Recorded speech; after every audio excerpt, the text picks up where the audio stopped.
Gulistan news अभी तक का उर्दू खबरनामा लेकर मैं आपका मेजबान गौहर कुछे आपके खिदमत में हाजिर। तफसीलात से पहले अभी तक की सुर्खियों पर एक नजर। Chief of defence staff general Bipin Rawat helicopter हादसे में जान बहक। हादसे में बिपिन रावत की अहलिया समेत सवार 14 अफराद अज जान। भारतीय फिजाइया ने जांच का दिया हुक्म। शोपियां में फोर्सेस और मिलिटेंटों के बीच झड़प में 3 मकामी मिलिटेंट हलाक हुए मिलिटेंटों से हथियार भी हुआ बरामद।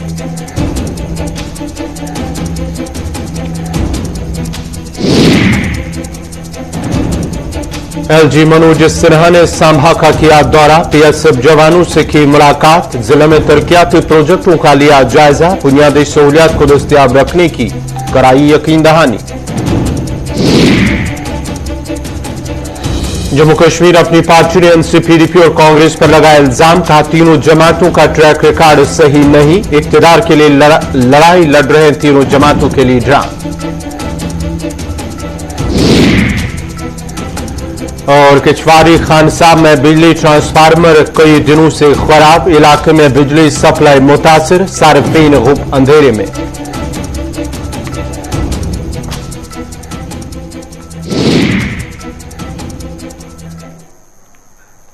और अब पेश है खबरों की तफसील। Chief of defence staff general Bipin Rawat helicopter हादसे में जान बाक हुए हैं।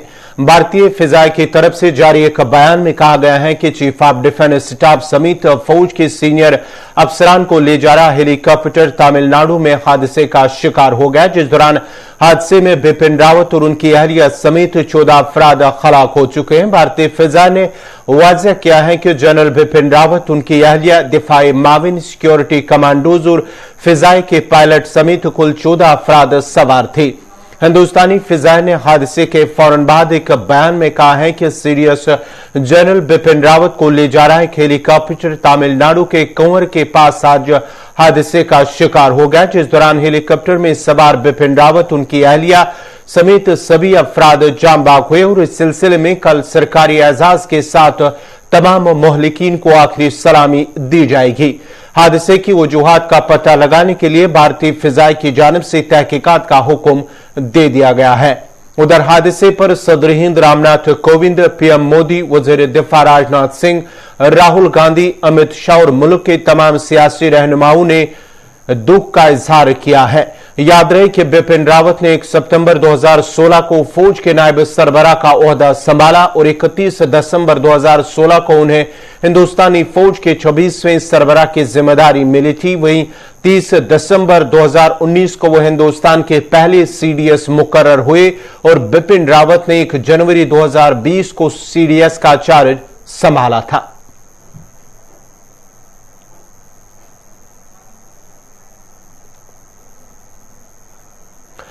इधर सीडीएस बिपिन रावत, उनकी अहलिया समेत 14 अफराद की हेलीकॉप्टर हादसे में मौत के बाद वजीर आजम की सदारत में कैबिनेट कमेटी बराए सिक्योरिटी की मीटिंग मुनक्कद हुई है, जिसमें वजीर आजम नरेंद्र मोदी ने हालात की तफसीली जानकारी हासिल की। मीटिंग में वजीर दिफा राजनाथ सिंह, कौमी सलामती के मशीर अजीत डोभाल, वजीर दाखिला अमित शाह, वजीर खारजा एस जयशंकर समेत कई सीनियर वज़रा मौजूद रहे। मीटिंग के दौरान सरकार ने इस पूरे दर्दनाक वाकये की तफसीली जानकारी हासिल करने के बाद जायजा लिया। साथ ही साथ मजीद क्या कुछ करने की जरूरत है और तहकीकात में क्या कुछ दरकार है पर गौर खौज किया है।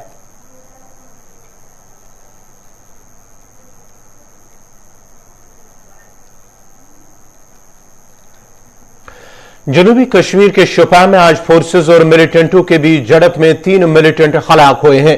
पुलिस का कहना है कि चकचोलन इमाम साहब इलाके में मिलिटेंटों की मौजूदगी की एक मुस्तदिका इत्तला मिलने पर फौज, पुलिस और सीआरपीएफ ने दौरान शब इलाके का मुहासरा किया और आज अल सुबह तलाशी कार्रवाई शुरू की, जिस दौरान इलाके में मौजूद मिलिटेंटों ने फोर्सेस की तलाशी पार्टी पर गोलियां चलाई और दोनों के दरमियान दिन भर गोलियों का तबादला वक्फे से जारी रहा। काफी देर तक झड़प जारी रहने के बाद फोर्सेस ने टीआरएफ नामे मिलिटेंट तंजीम से वाबस्ता 3 मकामी मिलिटेंटों को हलाक किया है। हलाक हुए मिलिटेंटों की शिनाख्त चक चोलंद के रहने वाले आमिर मंजूर, रडवनी कुलगाम के खसीब अहमद और कापरन शुपियां के रहने वाले रईस अहमद के बतौर हुई है। हलाक हुए मिलिटेंटों से फोर्सेज ने हथियार भी बरामद किया है।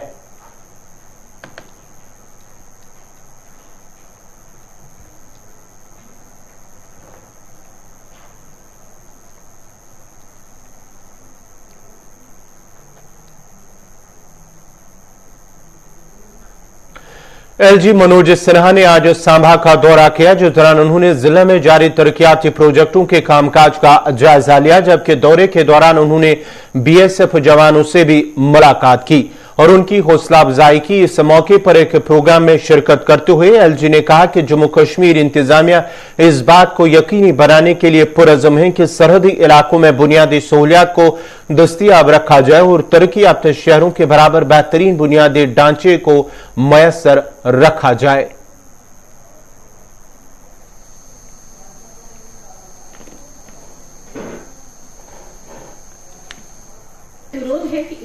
आने के पीछे जो मुख्य मकसद है, बनने वाले बजट में सीमावर्ती इलाकों की कठिनाइयों को जान करके उसका उचित प्राविधान कराना, ताकि आने वाले दिनों में इस काम को प्राथमिकता के आधार पर किया जा सके। एक जमाना था जब सीमावर्ती इलाकों से हम लोग पढ़ते थे कि पलायन हो रहा है। मुझे लगता है कि वो स्थिति थोड़ी बदल रही है। तो बदल रही है ना? तो सुरक्षा के अलावा न्यूनतम आवश्यकताओं की पूर्ति न होना भी एक बड़ा कारण था। और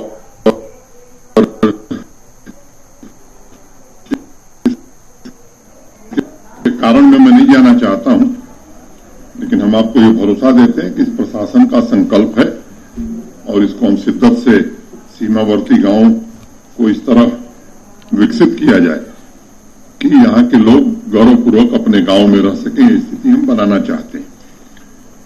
पिछले साल मुझे कुपवाड़ा के एक सीमावर्ती गांव में जाने का अवसर मिला है। बैक टू विलेज का कार्यक्रम था, अक्टूबर का महीना था। तो वहां मुझे बताया गया कि 73 साल बाद ग्रिड पावर पहली बार उस गांव में आई। नाज़रीन, खबरनामा जारी रहेगा। यहां पे छोटा सा तिजारती वक्फा।